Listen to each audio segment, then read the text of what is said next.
Hello and welcome to another episode of Pull Yourself to Pieces. Ray, we have a few surprises for this Halloween podcast. You realize that's You're going in to be what? You're in costume? Yeah, right. I'm in And costume. what are you dressed as? A ghost. Yeah, you don't want to wear anything pointy or white, basically, in this political climate. So Yeah, you okay, better I take that got right you. off. Right. All right. All right, Ray. I thought we would do a little something special today for Halloween. We're going Yeah. to play Name That Tune. Oh, goody. Yeah. All right. All right. Yeah. You ready? Hopefully you can Monster, hear. Monster Mash. Okay. All right. I'm jumping the gun. Sorry, I jumped the gun. That would have been good, actually. I'm so Damn it, I excited. didn't think of that. All right. I'm going to do a quick little Name That Tune with you, Ray. Okay. And here's your first song. Name All right. That Tune. All right. Oh, that's easy. Got it. Okay. And I Love Her by the Beatles. Yes. Very good, Ray. You can't beat me at this, Billy. I know. All right. You can All right. try, but you We'll do won't. another one. Here, you're ready. Okay, ahead. ready, Ray? Ray, Go ahead. name that tune.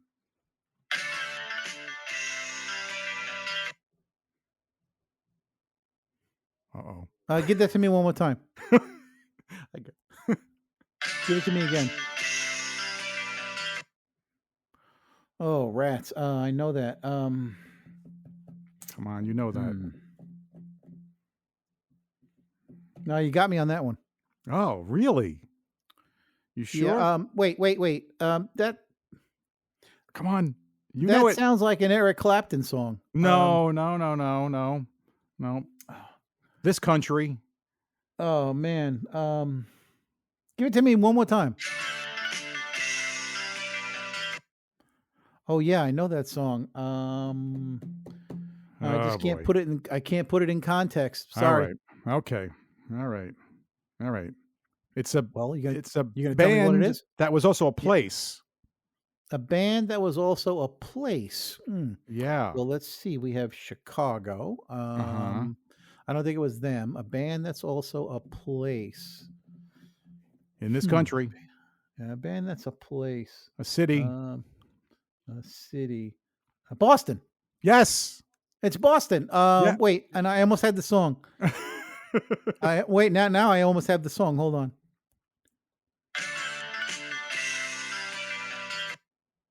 Yeah, that's off their second album. That's not on the first album. No, it's the first album. Is it really? Yeah. Um, All right. I thought you would have known it right.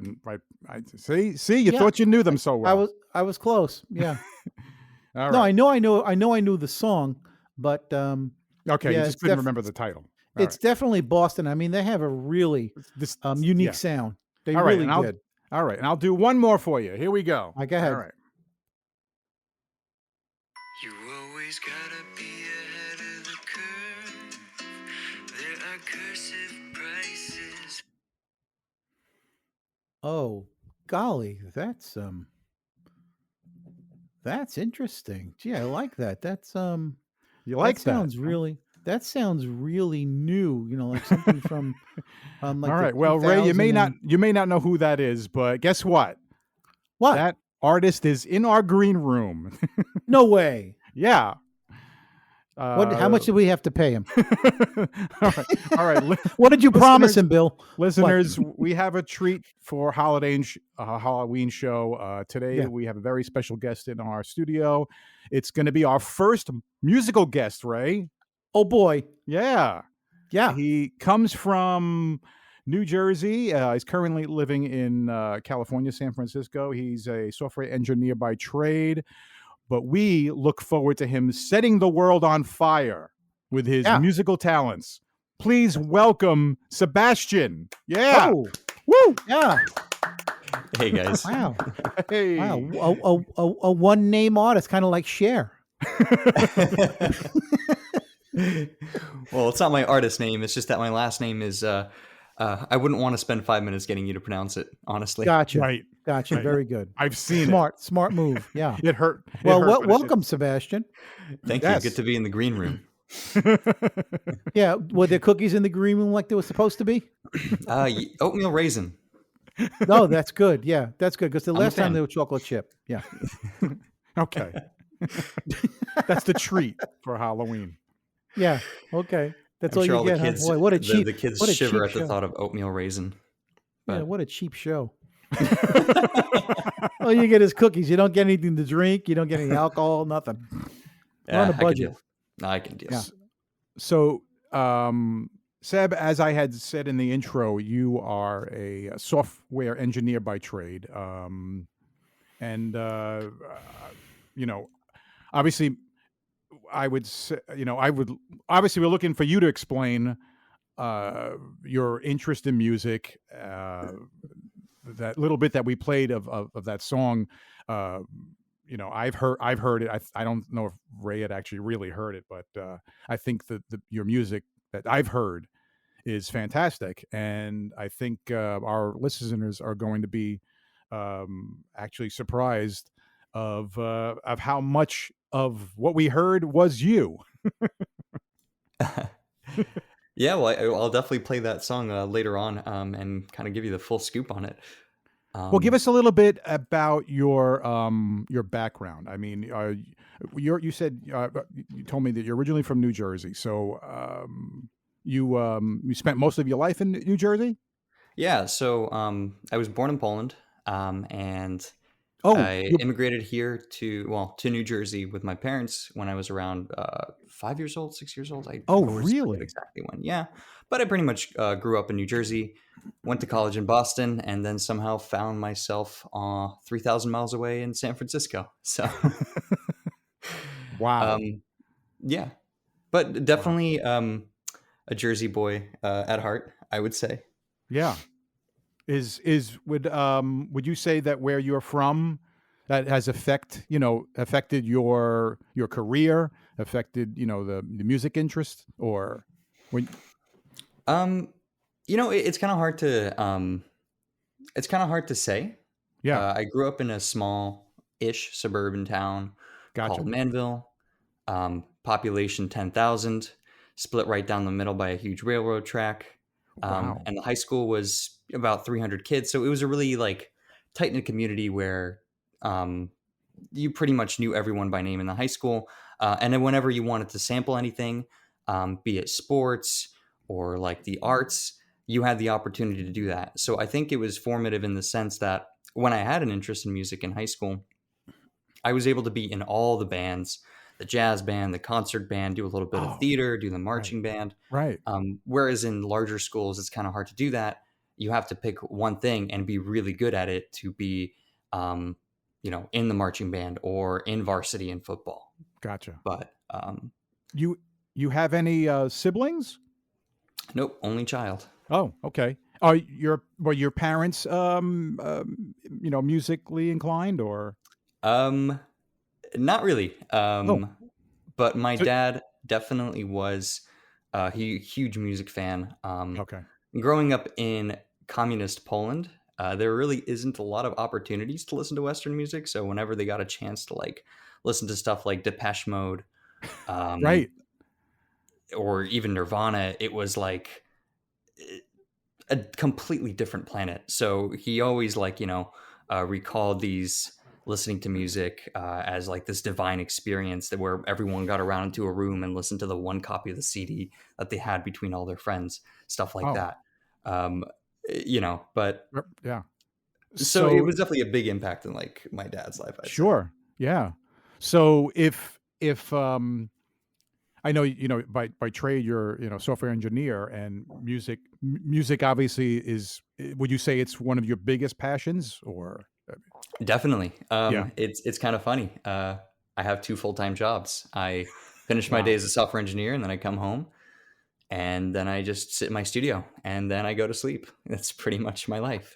If it had been reversed, and you had been like, hey, look, mom and dad, I want to pursue the music career, would they have been, what would their reaction would have been? You think it would have been positive reaction, or They've always been extremely supportive of whatever I do, so I think they wouldn't care. I think it was kind of like I look around in society and I see the constant complaint, oh, artists make absolutely nothing. Like they work at coffee shops and, Right.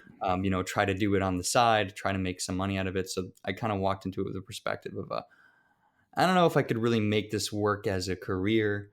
Um, But who but knows? back then, yeah, who No. knows? Who knows what'll Right. happen? But back then, I don't think that I was considering music as a serious career. I think that really opened up in college, as I was Oh, already, really?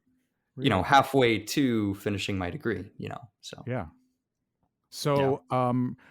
So tell us a little bit about your music, as it is. Like the song that we played, the song I played before was that was Round and Blue, correct? Yes. Yep. Yeah. Um and for Ray, who doesn't know anything about this really, and all listeners, um that's you singing, right? What else can you tell me? I mean, it, you Um, yeah. About the you're song or just the beginnings yeah, of I mean, kind of that. pretty much. Well, I mean, in terms musically, you're a one man show, right? Yes. Yeah. You so you've uh, when you were in high school, I guess that's where the musical training was. You started to develop musical skills. So I'm assuming that you're skilled in most of the instruments that we're going to hear. Correct? Skilled is you know, there. I'll admit there is some studio magic there. Oh, okay, gotcha. Uh, but I do. Yeah, I have like a basic amateur understanding of like all the instruments that I can play, and I can kind of hold my own there. Gotcha. Um, Right. but I didn't know any of the instruments that are in the song. I didn't start learning them until like halfway through college. Because before college, I mainly played like the classic, like I'm in high school and I want to play an instrument, Right. like clarinet, saxophone, stuff like that. So this was a completely different world. The like rock band instrumentation of picking up a guitar, drums. It just felt like being a baby. Like honest, I had no idea what I was doing. I was holding the guitar wrong. Um, it's actually funny. Wow. The first time I picked up a guitar was, yeah, my first year in college, and I went with my friend over to a guitar center, which was conveniently like a 5-10 minute walk away. Right. And we just walked in there like kind of whimsically, not expecting something. And I look on the wall and they had used guitars there. And there was a $30 acoustic guitar there. And it was just so shiny. It had like scratches all over it, but it was shiny. Right. And I was thought, $30, like, okay, Yeah. I could Right. try this out. And it was like part of like this bundle, like this gig maker bundle or whatever, like literally the lowest tier of guitar you could possibly buy. And I get home and I just torture myself for like 2-3 months trying to get chords out. The guitar actually has the action way too high, which means that the strings are way too high off of the neck. Oh, So when you try to press down, it shouldn't be that difficult. The action on the guitar was way too high. interesting. So I just spent my, like 2-3 months, like torturously trying to play this guitar that was impossible to play to begin with. My fingers were bleeding one night actually after Wow, talk about cutting your playing too teeth. long. He was cutting his fingers, Ray. But that Yeah, was the it's start really of it. it really is a Halloween show, isn't it? Blood, there's sweat, tears. Oh my gosh.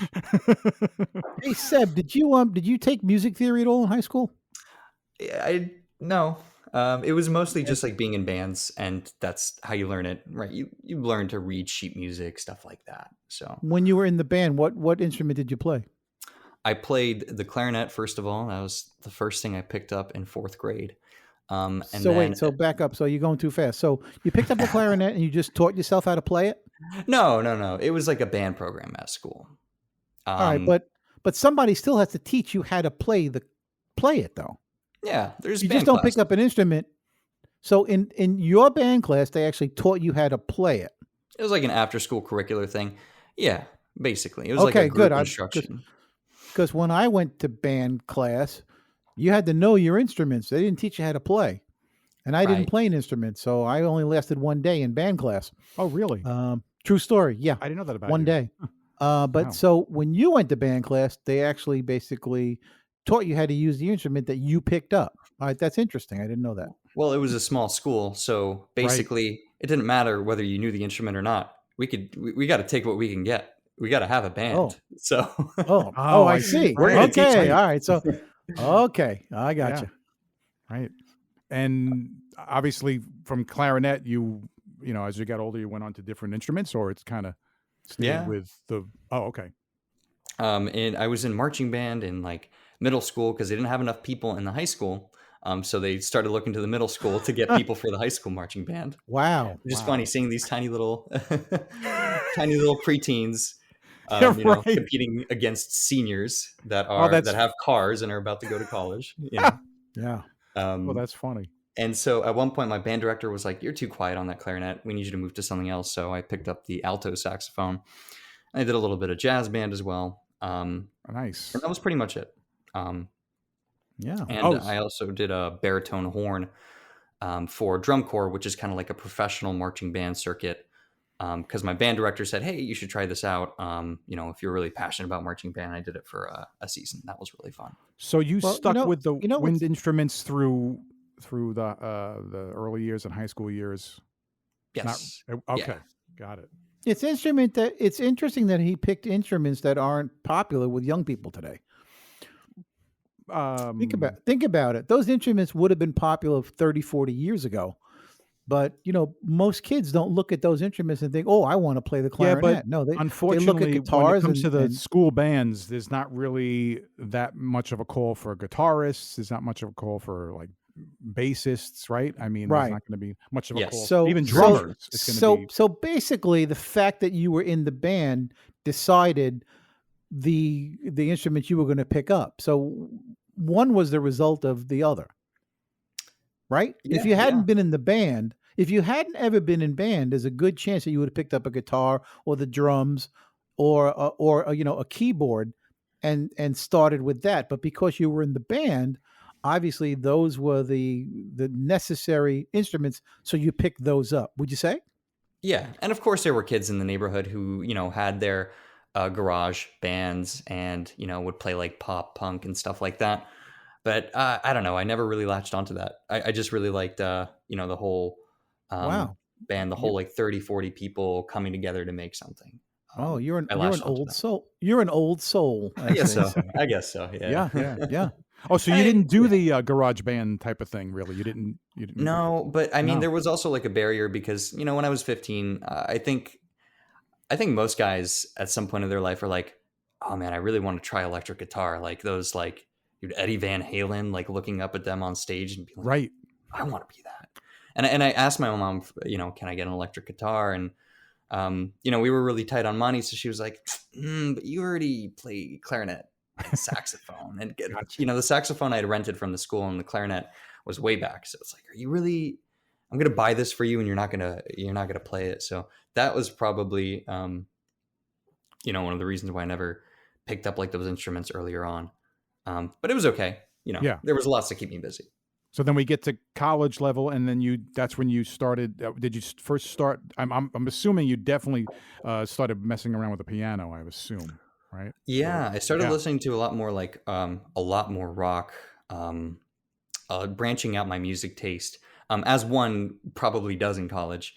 Started listening to Radiohead. I think I listened to the Beatles seriously for the first time in college, and it was like, wow, I've been missing this world of music for Oh, that's my that's entire so- existence. Yeah. My son Tyler, who you happen to know, had said the same thing when I don't know if I was the one who turned him on to it, but when he started to listen to it, and I think Ray and I had been like, "Oh, you should check out this song and this song," and because there's so much in the catalog of the Beatles songs that he was like, "Oh, really?" And then listen to it and be like, "Oh my gosh, wow!"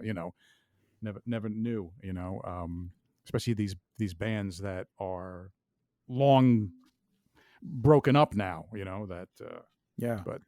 But yeah, It's such an iceberg. I mean, there's college classes on the Beatles. There was one Wow. at Northeastern actually, Wow, that's- about just Beatles history. wow, yeah, yeah. I just thought them as that annoying band that everyone fawns over that I don't know, played "Here Comes the Sun" and Right, whatever. right. And then you start listening to the diversity, listen to the through the years and different influences and also remembering that Yeah. these guys were like pioneers in certain things, right? I mean, Many. yeah, exactly. Well, how about the fact that most of them couldn't read music? How about Oh, that? right. Right. That's Mhm. an amazing thing to me when I found that Absolutely. out. Yeah. I mean, that's amazing. And realize that they had been an established playing band for years before their breakout performance on the Ed Sullivan Show in '64. I mean, it wasn't like these guys had only Right. been playing for a year. They were Right. playing, the London Underground, in Liverpool for years, and playing in Germany for years and years. I mean, they've been at it for a while by the time, they broke ground here. Yeah. So, and if you think about between 64 and 70, the changes that this band made in their music is phenomenal. I mean, it really went from one to two to three to four to five to six. I mean, you're talking a lot of different styles in a short amount of time where a lot of bands don't do that. I mean, Aerosmith, Right. band that played the same stuff over and over. I think of another band, Queen. Queen was a band that actually changed and went much more commercial in Right. in their Right. lifetime. But if you want to look at a band that made so many different changes, it's definitely the Beatles. Yeah, I mean, without a absolutely. doubt. Absolutely. Yeah. Yeah, Yeah. musical changes. You And can, and it just seems so effortless sometimes. Like you look at songs like Helter Skelter, and you hear the origins of punk just from one song. You Yeah. yeah. know, Yeah, insane. right. It's just insane. Yeah. Yeah. A lot of the years before. So That speaking little that wait, I want to say something. That uh, clip that you played in the beginning of Name That Tune of Sebastian. yeah. I have to tell you, there was an artist. I don't know if he's still alive, but his name was Michael Franks, and he does this song. It's called Eggplant, and Huh. he sings "When My Baby Makes Her Eggplant," and he talks about the song is Eggplant. And Okay. Michael Franks, the minute I heard Sebastian sing that guy popped into my head because you basically sound absolutely alike. Wow. Your Interesting. voices are very similar. The way you pronounce your words. If you were to look up, and you can find him on YouTube, I just looked it up and I just listened to a little bit of it. Michael Franks, you'd think you were listening to yourself. So, When was Michael Franks popular or oh gosh, late '70s, early '80s. okay. Interesting. And very similar to the type of music you do there, Sebastian. You should listen to a little bit of what he does. Listen to the Eggplant song. First of all, it's hysterical because it's a song about this guy's crazy because his girlfriend makes eggplant. I mean, and Okay. it's a serious song, but the lyrics are hysterical. Of course. But that would be somebody to be interested in listening to because the music is very similar to what you do. I remember hearing some of the stuff that he did back then, and it was again, it's just him, and I don't know how many instruments he plays, but that Oh, guy was and okay. not very well known either. You say the name Michael Franks, and unless you say Eggplant, and you were listening back then to the radio, you would have no idea who I'm talking about. Yeah, I never heard of it. Yeah, but you'd Although be you have interested in Ray has a much more stronger musical experience and history than I ever have. I mean, Ray. You've. I mean, actually, our interest in music goes all the way back for both of us because our mom was kind of a big influence. She was definitely a music lover of all different kinds of music, and there's I music in not our that I ever house every took day. any instruments, but I had spent a year as a disc jockey. Ray, you had multiple things that you did in music, right? I mean, Well, school. I 3 years of music theory. I picked up the drums. I learned how to play the drums. I Yeah. had a garage band when I was in high school, and then I was the lead singer for a jazz and standards band. But my music goes all the way back because there was music playing in our house every single day. Yeah. And talk about diverse. I Yeah. mean, Yeah. from Frank Sinatra to Sam Cooke to Harry Belafonte Right. to opera to Right. classical music. I mean, mom ran the gamut. I mean, it Right. was Right. something different Right. every day. Yeah. So, So, Sebastian, I'm curious to know that if when did you start to actually want to compose, start to write your own music? It just kind of like, oh, I think I'm going to try this, or So it started, I think, in like late middle school, early high school. oh, I tried my hand at trying to make orchestral music. So I downloaded this software called Sibelius. Okay. And I was just blown away that it had like a sound library of orchestral instruments. Like you can get a 50% convincing clarinet and a 50% convincing trumpet, but that was good Right. enough for me. And I started Right. making orchestral, arrangements for like a string orchestra, string plus winds. And I, tried my hand at that, but that eventually fizzled out. Yeah. And I started making, after that guitar story that I told you, I kind of started writing, jotting down chords and lyrics into a little notebook, and eventually I started, accumulating more instruments.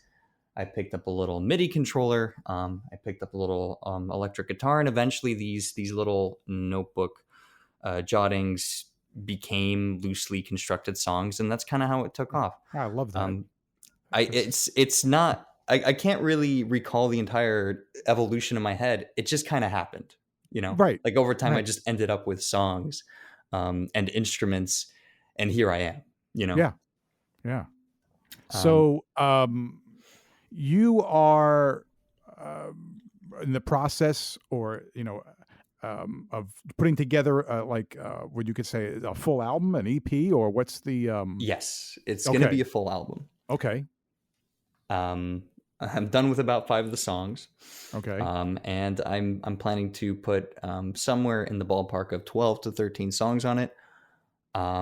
It's been a long time coming, definitely, and it's gone over many iterations. But I'm finally happy to have like a track list and commit to it and release it. I Um, I love I've heard two of your songs, and I really love them. I love the style. Is this the style that of those songs is this what can we expect in this album, or is it kind of like a curious, like what is some of your musical inspirations, like who do you Yeah, that's what I'm interested in. Who basically who's inspired you? yeah, I think to touch on the first thing, I think you'll be surprised by the content on the rest of the album. It is very wide ranging. nice, And I would say not necessarily like the first 2 songs. The first 2 okay, songs are really meant to ease you into the experience and the interesting, environment, yeah, and okay, it'll go branch out from there. Um, as far as musical influences go, I would have to say number one for me is definitely Radiohead. Um, it's a band that my friend, one of my best friends, introduced me to in high school, and it was such a huge departure from the pop music and like right, the contemporary music that I've been right, exposed to like at that time. And not that there's anything wrong with pop, but in high school I had been going through some mental health issues, some problems, a lot of introspection, and just the fact that Radiohead was able to create this environment, this space that you could live in and resonate in and kind of lose yourself in, it completely blew my mind. interesting, And I thought to myself, I really want to create that environment for other people in different states of mind. So really, like my objective with my music is um, I want to create different atmospheres for streams of thought. wow, I'm There's a lot what do that you goes into that, and what do you say to that, Ray? yeah, but I feel like I'm talking to a 70-year-old because can we say how old you are you at yeah, liberty? sure, sure. Yeah, What- I'm 25. yeah, Um, I just yeah, I don't think so. I think you're lying. That's that old soul thing, right? Yeah, because most 25-year-olds are still, picking their nose and playing video games. Oh, well, So you got the second part right, but you're right. yeah, I mean, but yeah, I find this fascinating. absolutely. Um, Yeah. and what's really cool is that I think you were just kind of led along and you just followed where it led you, correct? yeah, I pretty much go where the wind Yeah, takes me, I guess. I get that. I get that. You just kind of you had an idea in your head of what you wanted to do, and it just basically took on a life of its own, and you just followed along and filled in the blanks when you needed to. but I don't think I've ever heard anybody explain music in such a way. Um, Yeah, and Yeah, and obviously it does make you introspective when you hear some of the songs. So I've heard two of your songs too, and I'm yeah. like, wow, All right. that was incredible. Especially the Yes. lyrics, because lyrics are anybody can write a tune, but lyrics are the hardest thing to write, It's a good point. Yeah. as far as I'm it's concerned. It's like trying to write dialogue for a movie. Dialogue is the hardest thing to write, yeah. but Right. if you can write good lyrics to a song and they make you think, and you find you can identify to something in that song, then you have moved people, and when you move people, that's when people appreciate that, and that's how you become a big star. Oh, It's so really interesting to me because the lyrics are actually, I think, the parts of my music that I put the least effort into, and Wow. really, it's Wow. it's mysterious how yeah. it works to me. I will just sit down and the lyrics will just come to me and the melody will just come to me. And then I'll spend 95% of the time just writing the music to wrap around those lyrics, or the other way around. I Right. spend 95% of the time creating a nest for the vocals, and then they just kind of Wow. spontaneously come in. So it's surprising to me that you guys latched onto the lyrics so much, because Yeah. Absolutely. I don't Absolutely. understand how I come up with them or how they work. I love They that. just happen. Wow. Yeah, me too. Yeah, I get it. He's a um one of kind, Ray, on his way to he, being. Well, without a doubt, you can, he's basically Elton John and Bernie Taupin rolled into one. I I mean, you mean, give that's me what too he much is. credit. But really, I feel like I write the songs are a product of the phase of life I'm currently going through, a Sure. representation of that. Sure. Um, and it's interesting though, because of people that I've shown my music to and asked for feedback on lyrics or whatever, and sometimes ask them the question, well, what do you think the song is about? And I kind of like to keep that a secret, what the song is actually about. Great. Every Yeah. single person so far has had a completely different interpretation. People just take the parts of the lyrics that resonate with them and they apply it to their situation in Yep. life, and Yep. That's what's so great about music compared to anything Mhm. else. I love the fact, first of all, I love the fact that you can just have music in the background. It's just an auditorial. Is that the right? Was that a word? Yeah, It- close enough. Sure. right. And not like if you're watching a film or something like that, or a video, right? Or even on your phone, right? There's too many other senses that are being involved. You just have your ears just listening, and you could still be doing other things. And you may, someone can listen to your music, and yeah, they could latch into the words, and they could be listening to words, or they could not even really even get the words, and they're listening to the music, and that's taking them to a place. So that's what's great about music. It works on the lyrics, it works on the music level. It takes somebody into a different part of their mind, wherever it's gonna take them, whether it was your intention or not to take them to there. I, And I love that ability of music to do that. yeah, and And it can have so many different purposes as well. Like I feel like, I talked about how I want my music to have a narrative. But for example, you take like Muzak, like elevator music, right, and the intention there is just to be in the background, and it's an art to have it be in the background and not grab your attention. Or yeah, you can have that pop music, that's which is designed to make you feel an emotion very intensely, very quickly, and have a lot of people feel that emotion. yeah, Um, yeah, well put. Yes, Yeah. that's true. All right, we need to definitely we need to let our audience listen to one of your tracks, and I think what we'll do is we'll take a real short break, one little break right here, and we will come back and we will have Seb play one of his songs, not live. I would love that, but he's going to play one of his recorded songs for us, and we'll do that in just a second. We'll be right back after this. This is Bill, and you're listening to Pull Yourself to Pieces, the podcast, hosted on Anchor. You never heard of Anchor? Anchor by Spotify is a podcast host platform, and it's an easy way to make a podcast. We picked Anchor because they have everything we needed all in one place. You can record and edit a podcast from your computer or even right from your phone. Then you can have your podcast distributed easily to multiple platforms, including Spotify, Apple Podcasts, Google Podcasts, and much more. And did I mention it's free? That's right, Anchor is free. Download the Anchor app or go to anchor.fm to get started.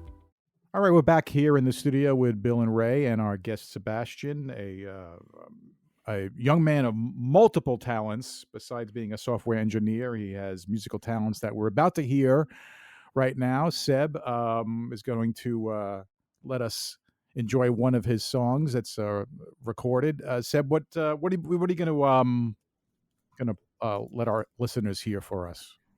Yeah, so I'm going to play the song Round and Blue, which is a single off of my upcoming album, Finding Homes Where There Were None, which is probably going to be released around wintertime. All right. And let me try and get this set up here. That's no problem. Hey, this is our first musical show, Ray, so, Yes, it is. if everything goes well, it'll be a miracle. No. Think positive, Bill. Okay. You have to think positive. Okay. Yeah. So, Bill, has that rash cleared up for you finally? We'll just make some small talk. Yeah. Yeah. So, how's the divorce proceedings coming along? What? Um, That I didn't know about. Okay, great. yeah, I don't know. Just we have to talk about something. Otherwise, it's dead air. Bill, are the microphones on? You're back? Yeah, so, All right. Go for it. all right. You always gotta be ahead of the curve. There are cursive prices for what you deserve. Organizing all the screws for an empty-hearted muse. They say melancholy's such a fragrant place, but if you wanna paint with it, you've gotta pick up the pace. Heard the corner stores got exactly what you're looking for. Who would have thought it's dangerous to design a cure that makes the world get vagrant? To entertain the thought of concerts on the pavement, to slap a brand on it and make it seem less flagrant. It's round and blue, round and blue, round and blue. Now every day is blue, round and blue. Just another way to make it through.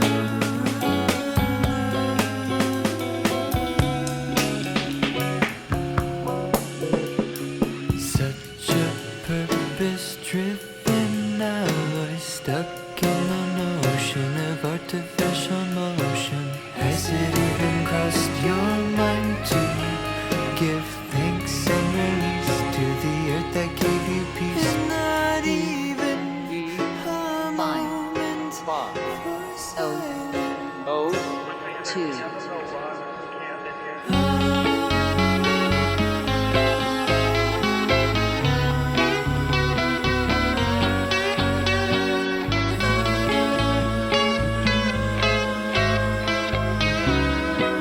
Who would have thought it's dangerous to walk in late on your arraignment for tripping up on some Lapco casino payments?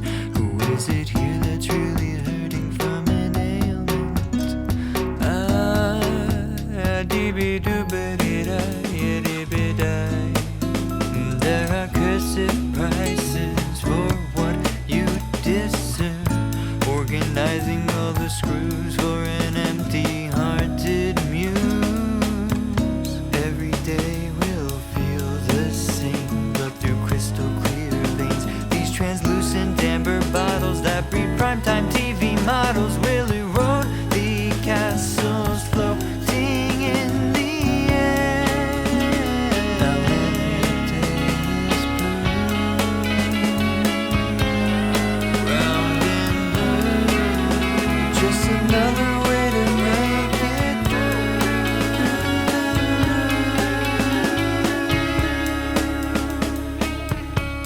Every day is round and blue. 2 times a day it's round and blue. It doesn't come in just round and blue. But in the end it's all up to you, you, you. Wow. Wow Well, is right. Woo! Woo! That's like nothing I've ever heard. And Right. Yeah, yeah. if I were to critique this, I would say it sounds like you're a person that has a lot of jazz influence, because the song is jazzy. I mean, it really is. From my perspective, as a 64-year-old man who's listened to a lot of different music, it's definitely jazzy. Yeah. It's also minimalistic, but at the same time, there's a lot going on. Yeah. Yeah. I mean, really, there's a lot going on, and you really need to keep up, because I mean, the lyrics seldom repeat themselves, and it really tells a story. And if you're not paying attention, you're going to miss that story. So, I mean, it Oh, that's really true. it Yeah. grabs you and it holds you if you want to hear what's going on. I think the song's excellent. I really do. I really think it's Oh, yeah. excellent. Yeah. It Yeah, Thank you. really, it's I really like it so fantastic. much. I could listen to it on loop over and over again. It's got this Yeah. atmospheric, like dreamy kind of feeling to it. Not at all like Radiohead in this particular one. Yeah, no, and I yeah, don't. the influence isn't with Radiohead on this No, one. I And know. actually, I can speak to the influence. This was during like a phase where I was listening to a lot of bossa nova.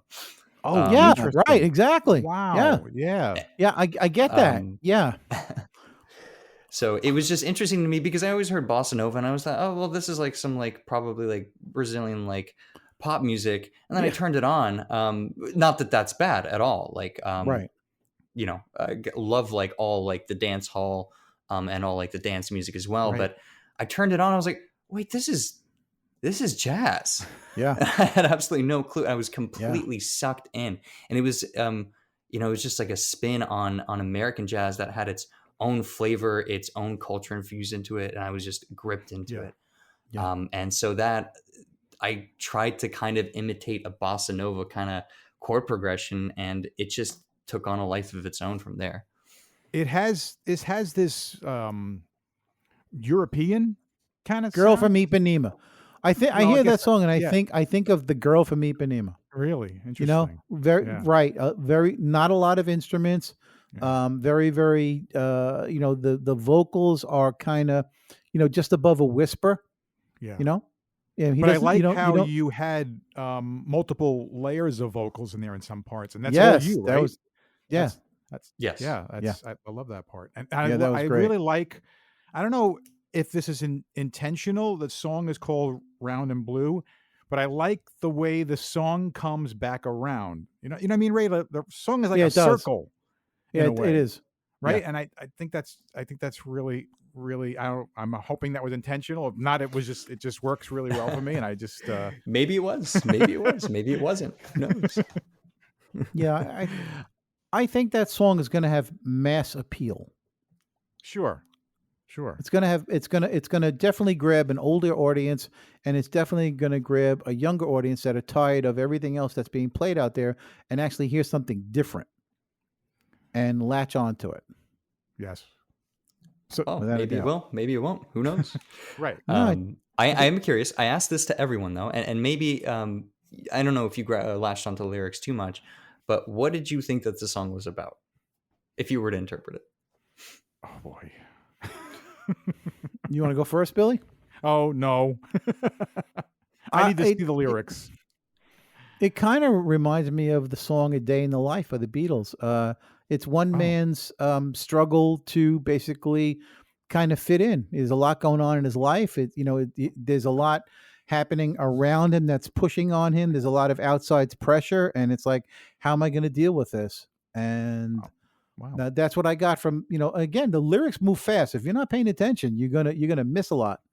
And you got to process it really quick, because it kind of reminded me of who didn't start, we didn't start the fire. I mean, you basically, there's no let up. I mean, you basically narrate throughout the entire song, and there's no bridge. I mean, there's a little bit of a bridge, but I mean, it's your narration. So it's almost like, yeah, some, it's like, it's the outside forces that are pushing against you constantly, and how you have to navigate through life. That's my take. And really tells a story. Like Oh, and your definitely tells a intention story. Yeah. Sebastian, is to, you said that earlier, that like, you choose to do that with pretty much every song that you're going to have. Yeah. Yeah, it's interesting. Yeah, definitely hard to catch the lyrics on the first time. Like with any song that I listen to, there's two types of people that latch onto the lyrics first and people that latch onto the music first. And then either one learns the other later. I'm definitely on the music end. Same here. But I feel like sometimes you can pick up the meaning of a song without even listening to the lyrics too closely. Oh, without a doubt. You kind of hear the atmosphere. Oh gosh, without a Yeah. doubt. Yeah. Perfect example of that is "Year of the Cat" by Al Stewart, because the whole middle part of the song is him and her having sex. Um, Right. Basically, if you listen to the song, it's, when it goes into that whole, the whole saxophone and lead guitar, when the vocals finally stop and that whole middle section comes in, it's them having sex. Um, and again, like you said, sometimes the music tells the story without lyrics, and Mhm. Right. that's a perfect example of that. You probably never heard that song, but it's a song from the '70s. But you ever want to hear a song that basically defines what you just said? It's called "Year of the Cat" by Al Stewart. Yeah. Interesting. Yeah. Oh, yeah. Yeah, I you would wonder how you would that- you would like that. You would really like, like that song. you would love that song because it Yep. tells a story too. Yes. And And find it's- the full length version, the regular Yes. long version of it, because it's a shorter find version. the album version. Yeah. The album Yeah, version. Year of the Yeah, Cat, without a Al doubt. Stewart, definitely. You would like that. Yeah. You would like that. You're It's gonna one like of that my song. You're go-to gonna say, songs when I want to get in that mood. That is one yes, of those songs. it really still is. to Yeah, today. it's a classic. It's a classic. Absolutely. Yeah. Yep. I'm writing down a list at this point. Yeah, "Year of the Cat" by Al Um, Stewart. Yeah. Definitely. Yeah. One favorite example of kind of what I was mentioning before is there's a musician called, or well, rather a band, and there's one musician leading it called Tame Impala. I don't know if you've heard of them. Not familiar. But he, in his music, it's very heavy psychedelic rock, very reminiscent of the 60s, like the Beatles psychedelic phase, even like a Beach Boys psychedelic phase. But in his music, you can barely understand a single word that he's saying. And that's like one of the chief complaints, is that he always sings in this like high sing-songy falsetto voice that's just drenched in echo and delay, and you can't understand what he's talking about, but he lets the music speak for him and basically write the lyrics for him. And you kind of understand that the purpose of the album that I'm talking about in particular is called Lonerism. It's a very introspective album. And it's Right. kind of like you can just tell that it's a spiritual, exploration of being alone, and like what does it mean, and like experiencing the world alone. And it's not necessarily always sad, but he lets all the layers, the textures, kind of create all these different aspects of it. And I think it's an excellent example of that. Well, we want to hear another song. I feel like I don't listen to music the way I should. Well, it's everyone has their own relationship with music. True. I like it to take me to a different place, but some people just really want a good beat when they're working out. And both are perfectly valid, and one isn't better than the other. Good point. Yeah. Yeah. We had discussed sometime earlier, and I know that Ray is curious about this too. The process and the journey now of trying to get your music out to the public. Yeah, what's that like? What's that been, right? What's that been like, and what has really has been your path? And you're still in the middle of the path, assume, right? I mean, it's still yeah. So in terms of actually making the music, everyone has a different proportion for this rule, but there's like the 80-20 rule or the 90-10 rule, where like the first 80% of the work takes 20% of the time, and the last 20% of the work takes 80% of the time. right. That's kind of where I'm at, where all the songs are written and they're all recorded, everything's there, but it's getting the mixing right and getting everything to sound right on my speakers, Right. on my headphones, Right. making sure that the vocals stand out enough. It's all that part of the process that's really slowing me down, and that's really Ah. frustrating. Um, Hmm. and that's kind of a self-inflicted injury, because I could just kind of reach out to some mixing engineer and Right. some mastering engineer Right. and just say, hey, I'm going to send you over these clips, Right. make sure it sounds good, Right. make sure it pops out, Right. and be done with it. Right. Um, but I'm kind of obsessed with having full creative control over Yeah. everything. Yeah, And I absolutely. really just wanted to do everything myself, down to how the drums are played, and how the effects are, applied on that. I feel like I can really express my message the best when I have control over every I instrument, and that instrument includes the production. How yeah. you choose to tell that story with the raw materials is an instrument in and of itself. And so I'm taking a lot of time to learn all these things so I can communicate that message clearly without anyone else coloring it, It which is a little bit selfish in a way. it's But not a I big feel like it's ego going to be thing. It worth it. doesn't. It's not an ego trip. It makes sense being the the creator of the music and all the instruments, and it's like this is your baby. Yeah, I don't want And anyone else to touch my baby. Hey, It's right. like Billy. a parent Maybe, raising their but you kid. know what's so funny? And anybody will tell you this. The first kid is always treated a certain way. The second kid is kind of like, oh, this kind of left. Okay, wait, we got to go pick him up. He's crying now. Oh, it's like, so I think once you get this album done and out there, you're probably going to be a little bit laxed on on how you're going to feel about the collaboration, possible collaborating at least for the finishing touches of things, or maybe having somebody else come on, No, and no, he's not. He's not. you don't know Hey, that. no, Billy, would you have let somebody else edit Small Town Murders? That's a good analogy. There you go. What Ray's talking about is Yeah. I was a filmmaker. Okay, that was my passion. 8 years old, got a hold of a camera. Back then, it was a movie film, a 8 millimeter mirror, and then Super 8. And I made films as a teenager, or teenager, yeah, pretty much. And yeah, that was my first film where I didn't even have editing equipment. I had to edit it by eye over a light source and cutting and splicing this film together. And yeah, that's true. I did Yeah, everything that. you You're would right. not have let anybody but yourself edit Small Town Murders Yeah, because that it was was your baby and you had to right. see it through from start to finish. Right. Right. And It sounds like a labor of love, truly. oh, it At the was. time, It, yes. Yeah. But I think it was. as you go on, I think you might, feel differently on, if this goes well and it has some success. The next album, you might be like, all right, maybe I'll try a couple different things. It's all part of the experimenting process to No, also give no, Ray his no. no. He's not. He's not going to give up any of the control. No, he's not. He's not. I'm just telling you right now. He's not going Is to this because you coming know from what? personal experience yourself, Ray? I He mean, does. Here's the thing. He's the one man show. He doesn't need anybody else. He can do it all. And if you can do it all, then do it all. There's no point in bringing somebody else in. Nobody's gonna make his music better than what his ear wants to hear. And that's the thing. You wow. know, that's it. Well, Nobody. No, I truly, I don't know what is going to happen in the future, but it will feel weird if I end up, joining creating a band or a different project with someone else, Right. and that's a completely different dynamic. Right. So it would be uncomfortable. yeah. I'm sure at first. Right. Mhm. At first.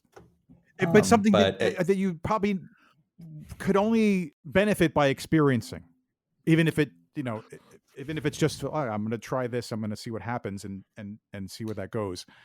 Because I can't help but think that if there is success for you with the album and you're asked to tour, I'll cry. I'll have absolutely no idea what to do. right? Because I thought about that, like, Ray, how does he do a one man show? I mean, You can't. do you remember Howard li- Jones? Things can only get better, and Yeah. Right. I thought I remember seeing him on stage. He had all the equipment MIDI'd, and I think just him with a wireless microphone, and he was doing. I don't Yeah. think there was anybody else there, and Right. it was just Well, really that's like the other guy that did yeah. which one from back in the Dolby. 80s? Thomas Dolby. Thomas Same Dolby, thing. yes, How do you tour? I mean, it's you with with the computer. right, You can't do it. right, So It's more possible nowadays. There was this Australian musician, I forgot that I saw a video. I forgot her name, but I saw a video of her, and she basically had this command center in front of her. She had a guitar around her neck, and she had a synth on her left, and she had a drum machine on her right, and everything. And she built the song from the ground up. wow. Started creating loops on the spot in the middle of the concert. oh wow, And I'm not sure that I could ever do that, but it's definitely possible with all the music technology today. It's really incredible what you can make. that's interesting. And that actually brings me back to kind of what you were bringing up. I think you asked me a question earlier about, who's going to manage this? How am I going to release this? Yeah, right. Stuff like that. It's really, really, really easy these days. Like no tape splicing, no record company Right, having to order the manufacture of 10,000 pressings of this vinyl and then distribute it. right, It's so easy to distribute your music these days. I use a service that I pay $30 a year for. a year. And That's a year. Wow. Right. It's like 3 burritos, right? Really. To distribute my music on Spotify, Apple Music, YouTube, and like tens of streaming platforms I've never even heard of. Oh, that's great. And they just deposit the money from streams, the royalties, right into your account. Oh. And it's just like clean ordeal. That's it. Yeah, Yeah. that's no where we're record at, right? company, no record company to take a big chunk out of, no other musicians to bitch and cry about, hey, where's our cut? And Right. nobody wanting to Right. be the boss. Right. And Yeah. now you got to think like, what is the role of the recording industry nowadays? Yeah. Right.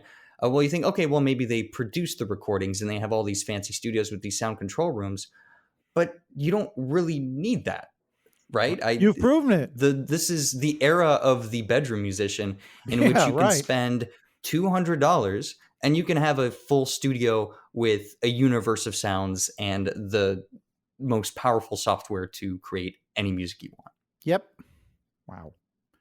Absolutely. So Yeah. you got to ask yourself, like, this is the end of the record company, right? Yeah. Yeah. Basically. Absolutely. And Yeah. and maybe rightly so.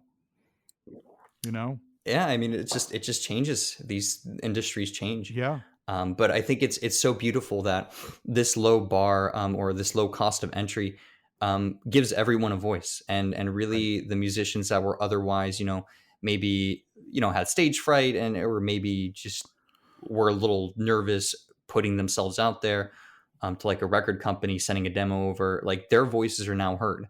They can upload their music to SoundCloud.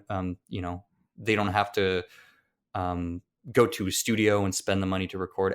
So many people have a voice nowadays in music. I think that's absolutely beautiful. Agree. Yeah. Yeah. Yeah. It's only been better for the artist where we're at. Technology, thanks to technology. Right. Would you what would you consider to be a success for you with this album? I mean, just getting it out there was like, Yes, just getting it done, just Gotcha. clicking the submit button and just being like, you know what? right. This is an era of my life that is wrapped up in this, collection of sounds. I'm happy with it. That's it. That is kind of my barometer for success. Do you think you'll be able to handle some possible huge success? Would you still try to balance the regular, the engineering career and then the music, or I guess that would have to be seen, right?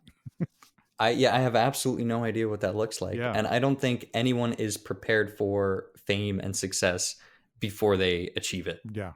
Yeah. Right? Absolutely. And there's so many people that mismanage it as well. And can't handle it because it's a lot of pressure. As we've seen over the years. Oh yeah, and very recently. So your career goals are whatever's going to happen. I mean, you got a career. Well, that's the best way to go about it, isn't it? Yeah. Whatever happens, happens. Yeah, just like with the music, I'll just let the wind take me wherever it blows. That's the best way to go. Yeah. If it ends up being a career that can completely fund everything, that's great. If not, I'll be happy with my engineering career, and I'll just be making music on the side in my studio. Speaking of your and- engineering career, you're out in California, right? You're Yes. with a big company. Yes, I work for Google. Wow. Hey Ray, he works for Google. Never heard of him. It's a small startup Yeah, in San Francisco, Oh, yeah? just getting their feet on Yeah? the ground. Yeah. Okay. Actually. Hey, Google's a big deal, Ray. That's Yeah, I know it is a big deal. he's you probably know got me, I'm joking. he's probably got military secrets he's not allowed to talk about. Oh yeah. His security level. I wish it were that exciting. It's not Raytheon or anything, Yeah. Yeah. Right. You're out in California in San Francisco. Yes. Yes. How long I've you been out here there now? for About 4 months now. Okay, that's not that long yet. I was going to ask, how's the life out there? How's the music scene out there? Or It is very vibrant. okay. And it's a very stimulating city. As I'm sure you've heard about all the social problems in San Francisco, the fact that it's an insanely unaffordable city as well. Right. Yeah. But at the same time, I was just kind of out and about, going to a couple bars yesterday, and it's crazy how much variety of life there is. There's 2 nightclubs next to some random restaurant that has someone playing like Caribbean Oh, music. that's great. Next to like a Peruvian restaurant, next to a thrift store. The culture is extremely vibrant, and there's a lot of variety here. Yeah. Especially in this neighborhood that I live in called Mission, a very traditionally Mexican neighborhood, Yeah. but has since found a lot of the arts and music Interesting. scene move into it. Yeah. See, It's a lot of fun. See, Ray, It's a lot of I fun. don't want to get political, but I can't. What's that expression that is it California values or San Francisco values? Which one is it? I'm not sure. California dreaming. Because all the leaves are brown and the sky is gray. All right. Well, So Sebastian, have you run into Tony Bennett since you've been there? what? No, or maybe No? I have and I didn't recognize him. Because he's always singing about San Francisco. You'd think he'd Oh, been hanging around. Put a bad joke in there, right? All right. I got to ask Yes. Sebastian. Wait, yes. All right. Ray doesn't know this, but if you don't want to answer it, that's fine. You could be like, I don't know what you're talking about. But what is or who is Astin Bass? Am I saying that correctly? Yes. Okay. Astin Bass is, I guess you could call it an alter ego. Oh. But I think it's really hard to define, right? This is actually, I'm actually like coming up with this right now on the spot. Oh, this is cool, Ray. I've never been asked this before. Wow. But it's definitely a voice of all the things that I usually don't talk about. It's like a voice for all the things you think but never say out loud. Alter ego. Oh, I don't have that. I just say it out loud. I have zero filter, dude. And you don't care if you get yourself in trouble, Ray, either. Right? Yeah. I'm usually a very reserved person, and when I'm out and about, I'm always watching. I'm never speaking. Oh. And so this is my chance to speak for whoever's Oh. listening. Oh, I know. Oh, so I get it. So when you're home, you're Professor Kelp, and when you go out, you're Buddy Love. Yeah, you're Jerry Lewis in the Nutty Professor. Or it's Clark Kent and Superman. Clark Kent and Superman. Yeah. Yeah. The alter ego. Or I maybe, get it. maybe Dr. Jekyll and Mr. Hyde. No, that's a bit over the top, my friend. That's a bit over the top. But yeah, Well, you haven't heard the rest of the album, have you? That's true. no, We I want to haven't- hear another song. I want to hear another song. So give us a cut that Astin Bass would play. Okay. I can. I can play the song that I have been that I wrote about a month ago and have been working on since. It's not a finished product, Okay. but I think I can give you a little demo here. Oh, all yeah. right. Ooh, Ray. Yeah, this is the I've first never time I hear. played the song This before. really We is a get to hear Halloween it treat. first. Yeah. All right. Now we're talking. You All get an right. exclusive. Let me set that up then real quick. Okay. Yeah. Yeah. I wish I had an alter ego. Oh, Ray, just But you then- is enough. Just me is enough. Oh God. Yeah. Yeah, can you imagine doing me? Oh my gosh. All right. So I have it loaded up, and hopefully this works, right? Play it, Sam. Play it, Sam. If she can hear it, I can hear it. Oh, okay. Yeah, it's gonna work. Yeah. That works. Oh, All right. I like it already. Let me start from the top. Go ahead.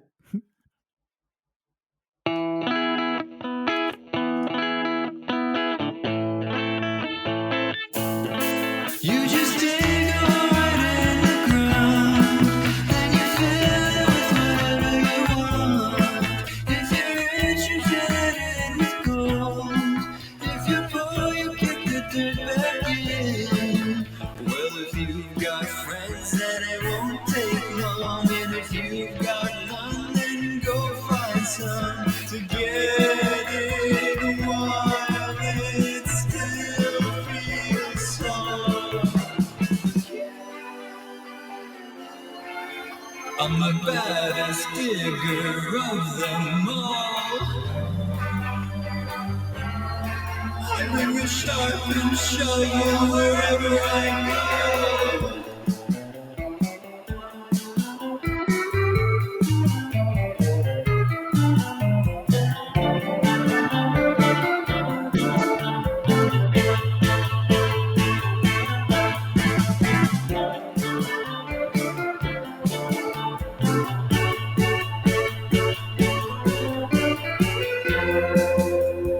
Under the breaking sun, they'll listen to anyone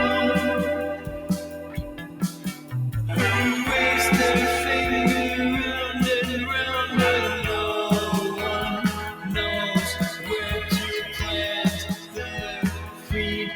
They make their plans for the earth to believe, then they get upset when it's not their way. Well, it never was, and it never will.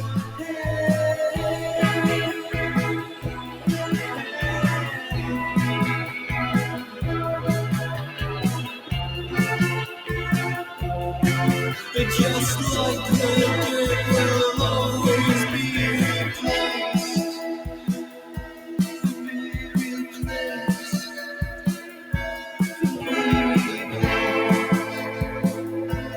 Be replaced.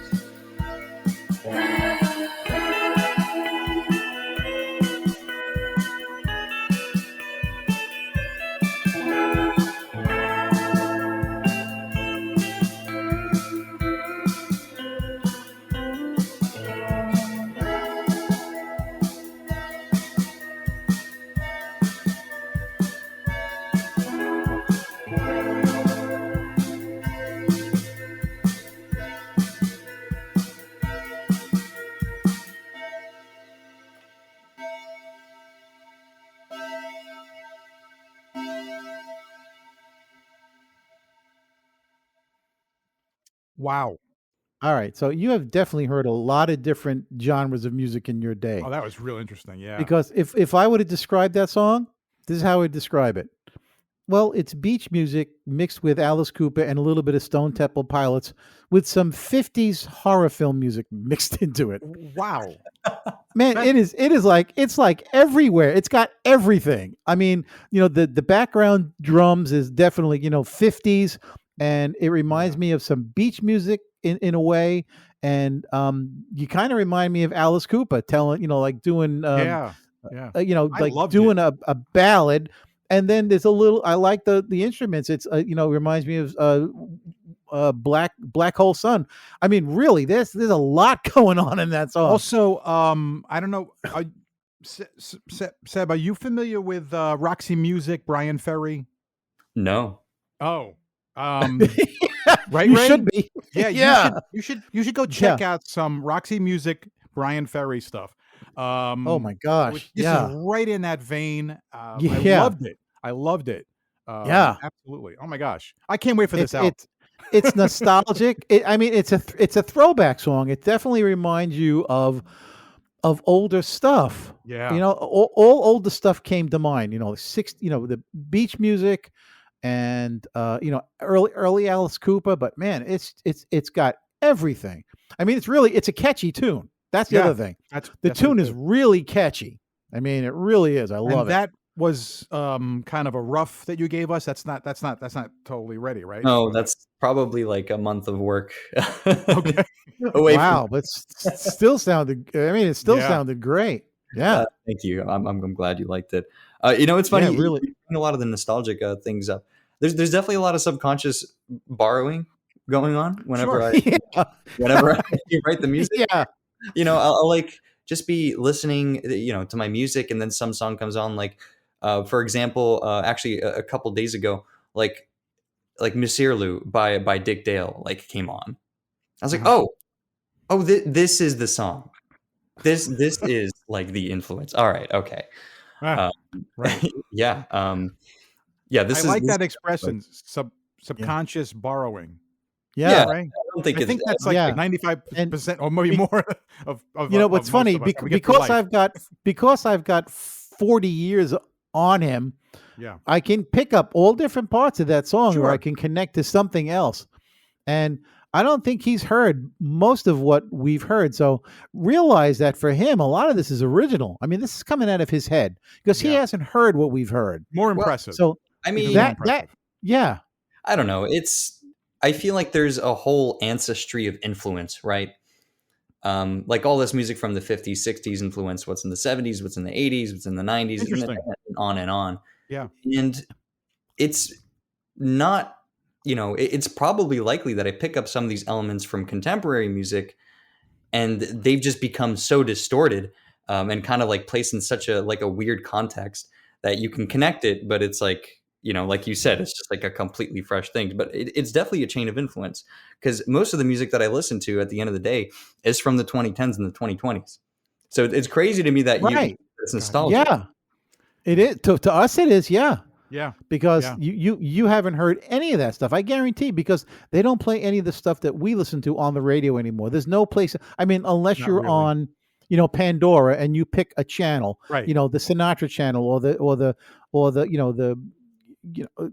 Rolling Stones channel, or the Herb Alpert and the Tijuana Brass channel. I mean, unless Yeah. you've listened to a good amount of all of those different styles, for you to come up with a song that really encompasses 3 or 4 different styles, like I said, how I Yeah. explained it, that's Yeah. incredible. That's know out of what's your head. You know what's crazy is What? the compounding of music. It's really, if you start to think about it, it's just compounding, right? I mean, Yes.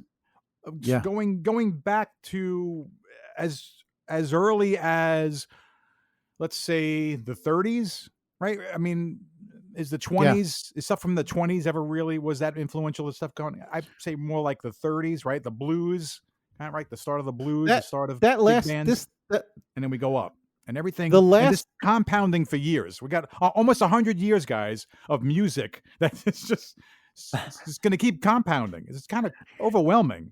No, is it just me who? I guess because, like Ray said, we've been around a lot of years. We've heard a lot of things, and it's really great to hear this, because Ray and I did a show a while back, talking about what we thought was some of the roots of rock and roll, and right, also the roots of discussed rock what and we roll. thought was the end of rock and roll. But not to get into the whole Yeah. discussion again. Right. But we both kind of have turned our back on a lot of current music, and to Oh gosh, hear yes. what you're doing here, Yeah. right, Ray? It's Yeah, it's definitely it's nostalgic and fresh all at the same time. I mean, Yeah. I really You're giving us hope. like it. We Yeah, we you're feel giving hope. us hope is right. Yeah. I imagine this last song we just heard on a on a soundtrack of a Quentin Tarantino film, right, Bill? Yeah, You could sure. just picture Sure. that song in the background somewhere in a Absolutely. Tarantino film. Absolutely. Yep. Yeah. Yep. Hmm. Fantastic. So when the album eventually comes out, it's going to be the artist. Is it going to be Astin Bass as the artist? Yes. Okay, good. All right.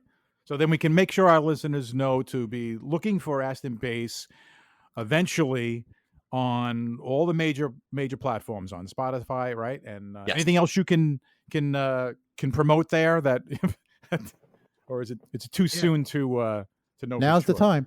Well, I have my own website as well, astinbase.com. Okay. I post links to. I'm probably going to update it throughout the months with little goodies and stuff like that. Oh, awesome. But yeah, for now, it's just the album that I'm really focused on, and I expect it to come out sometime in the winter, late this year or early next year, if all goes And the well. name of the album again? Finding Homes Where There Were None. Finding Homes Where There Were None. Yeah, I like it. Yeah. And Well, of course, you can interpret that your own way. Sebastian, I- you've been a great first musical guest, our premier musical guest episode here, and Yes. I know, speak for Ray too. We really look forward to hearing this album, and absolutely hope that you have some sort of career in this. Yeah, or we at least, want you to or make- at least be able to produce more stuff that your We- eventual fans are going to be able to hear, right? Well, we want you to make it big so we can say, "Hey, remember when we had him first?" This is the first That's public right. appearance, so hey, you That's know. right. Yeah. Yeah, well, whatever happens, I'll be making music in my little home studio. Great. I believe you, and I think you're going to be doing that till you draw your last breath. Hopefully. Yeah, And it would be a shame if it only stayed in your studio. It's good that you're going to get it out there, because Oh no, you got to get this out, Right. without a doubt. This look anything different is good. All right, and what you've got is different because, oh gosh, I don't listen to the radio. I stopped listening to the radio in the mid 1990s. Wow. That's when I stopped listening to Really? music because it went in a direction I didn't recognize and I didn't like. So I basically shut off the radio at that point. You got And too old. anytime, no, I got to the point where our parents do, where they say, "Oh, I don't like that new music at all." Right, You right. you We reach a become our point, parents. You become your you parents. lose, you become your parents, and you're no longer in that comfort zone where you hear stuff that you like, and you hear music, and it beats on your ears. And new music today, I every now and then I'll hear some of it, and I'm just thinking, does everybody have to use auto tune? Does everybody have to scream? Death metal, and I'm just like, oh, this is just trash. Right. And then Sebastian comes along, and he's got this. It's eclectic. It's got it's very original, and it's nostalgic at the same time. Yeah. Especially that last song. I mean, definitely. I'm sitting there listening to it. I'm going, yep, Alice Cooper. Yep, I'm hearing beach music. Yep, I'm hearing Stone Temple Pilots. Yep, I'm hearing that. And it's just All bands I just love the mix. I mean, I don't know if you obviously you do it subconsciously. You really didn't realize you did it, but I mean, it really worked. The song was really catchy. Oh, that's really good to hear. Wow, can we praise him any more than we possibly can? No, I mean, look, We're gonna bow I mean, to you. Like, I mean, really, when somebody this talented comes along, you gotta clap your hands because again, talent's a thing of the past. I all mean, right, if we're you gonna listen to ruin new him now, music, because now he's gonna be like, how am I gonna ever live up to what these guys are imagining? well, you got No. well that makes you work just as hard now. That's all. There You're you just gonna have go. to work just as hard. Would you Yeah. consider yourself a perfectionist? Oh, obviously. Right? Oh, yeah, well, Why even ask? Vignette. Yeah. One of the songs that I released, there was a phase of my life where I was working on that song. I think I spent 4 months getting every last detail right on that song. Wow. And that was after it had already been recorded in the state that the previous song that I just played for you the state that that was in. I think I must have listened to it. I really wish I kept a counter, like a stats counter. It must have been in the thousands of times that I listened to that song. Wow. Just, on repeat, making sure that it was right, editing little things. You start to get into like this kind of limbo where you start making edits, you start hyper focusing on the guitar sound. You're like, oh, well, it's a little bit too boomy. And you spend hours editing it and you save it and you come back 10 days later and you realize, wait, I want what I had before. It's this constant loop of transforming the song and never being really happy with it. I've been really trying to get better at just saying, you know what, this is good enough. No one listens to the songs that closely, really. Yeah. Like you listen to Beach Boys' Pet Sounds, Right. and you can hear all sorts of studio blunders in the background, but no one really talks about that, right? Right. It's part of the process. Right. If they were perfectionists about it, then they never would have gotten it out. Right. Brian Wilson would have just gone Yeah. crazy. But yeah, there's like you can hear in some That was songs, their like, that was their drums. answer to what the Beatles were doing. That was their experimental time, and they Yep. yeah. Right. So, Like Ringo screaming, "I got blisters on my fingers," let's keep that in. right. But yeah, and if you actually listen to Pet Sounds, you can hear people screaming "cut" in the background, and you can hear drums starting at the wrong time, and then like, sheepishly like easing out, like "oops." It's great. But that's what I strive to do in the future. Just Yeah. you know what, not work at it that hard. If there's little blips in there, that's the character of the song. That's the process, and I'm sure not many people are going to notice it. Right. Well, Exactly. yeah. So you trust your gut, like we say. It's an old saying. You trust your gut when you get in there and listen and make it better and better, right? You Mhm. trust your gut, right? Yeah. Well, that's the best way to go. You have to ignore your animal Always ear and your brain. Yeah. You just have to go with your gut. Yeah. exactly. It's the best way to go. Yeah. It's a lesson I'm learning still. Yep. There you go.